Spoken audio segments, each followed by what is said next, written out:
Nous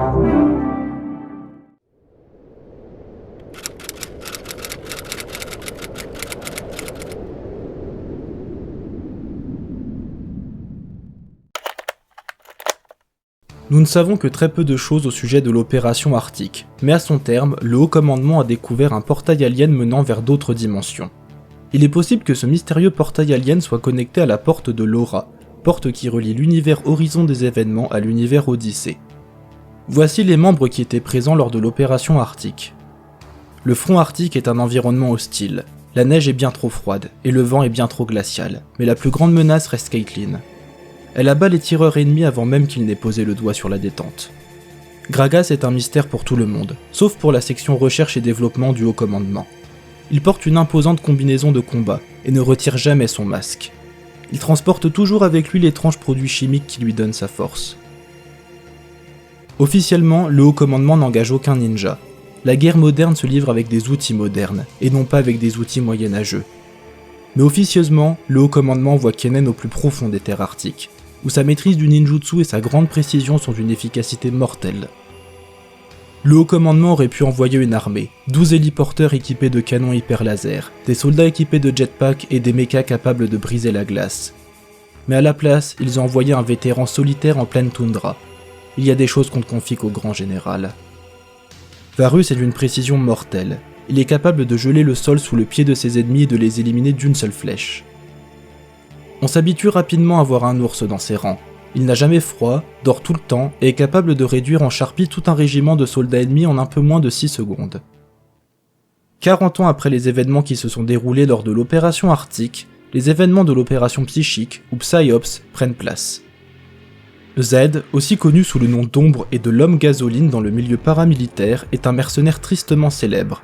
Il a été engagé par le groupe de la Rose Noire. Il tire ses pouvoirs d'une étrange substance, semblable au pétrole, qu'il injecte dans son organisme via son masque, ce qui lui permet de se dédoubler lors des missions d'assassinat ou lors de combats. Kale, aussi connue sous le nom de la Vertueuse, est une excellente épéiste psychique.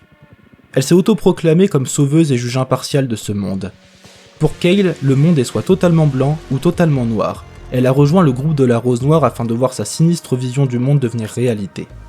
Pike, aussi connu sous le nom de l'Éventreur, est un puissant médium et un des dirigeants du groupe de la Rose Noire. La grande maîtrise de Pike sur ses pouvoirs psychiques lui permet de voyager entre le monde des vivants et le monde des morts, mais cela lui a lentement détraqué l'esprit.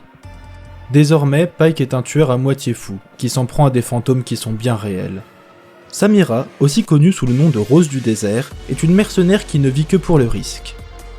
Elle cherche constamment à repousser ses limites, et grâce à un entraînement intensif, ses talents psychiques innés se sont totalement développés, lui permettant de démontrer ses talents à chaque mission.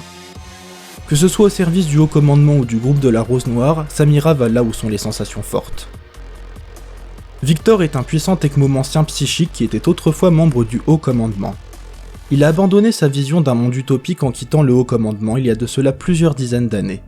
Désormais leader du groupe de la Rose Noire, une société militaire sans scrupules, il mène des expériences afin de créer la parfaite arme bio-humaine. Victor est obsédé par un étrange portail alien découvert lors de l'opération Arctique. Il veut tenter de l'ouvrir et d'en percer les secrets en utilisant ses armes bio-humaines afin de renverser l'ordre mondial. Sona est une psychiste au pouvoir immense. Elle a passé plusieurs années dans le noir complet, contrainte de subir les terrifiantes expériences que le groupe de la Rose Noire lui faisait subir.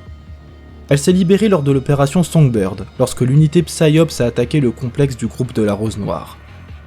Sona a découvert que ses pouvoirs s'étaient encore plus développés. Elle est désormais plus proche d'un dieu psychique que d'un être humain. Maître Yi est le leader et l'expert en armement de l'unité Psyops. C'est un légendaire épéiste psychique. D'un naturel calme et professionnel, Yi accomplit toujours ses missions. Il a acquis la réputation de croque-mitaine chez les soldats ennemis. Il est une cible de choix pour ceux qui en veulent à la machine de guerre internationale. Vi est la spécialiste du combat au corps à corps de l'unité Psyops. Elle est entraînée à renforcer ses coups psychiquement, et c'est elle qui est chargée de s'occuper des cibles difficiles. Sa méthode de prédilection reste de foncer dans le tas et de réduire ses adversaires en bouillie. Elle est prête à affronter n'importe qui et n'importe quoi, y compris les vieux méca bipèdes de l'opération Arctique. Shen est le spécialiste de l'infiltration de l'unité Psyops. Soldat psychique et lieutenant de l'unité, les pouvoirs de Shen sont liés à une étrange enfant qui le suit partout, ce qui lui confère une perspective unique sur ce qui se trouve entre la vie et la mort. Seul le haut commandement sait que l'enfant provient d'un autre univers. Ezreal est la dernière recrue de l'unité Psyops. Spécialisée dans l'exfiltration, ce jeune surdoué possède d'énormes pouvoirs psychiques, aussi énormes que son ego. Ses coéquipiers le trouvent si insupportable qu'ils l'envoient désormais affronter des cibles difficiles en espérant à moitié qu'il y perde la vie. Mais éventuellement, Ezreal va apprendre à se calmer et à gagner le respect de son escouade. Ses talents psychiques lui permettront d'attirer l'attention des officiers supérieurs du haut commandement et de s'élever vers de nouveaux sommets.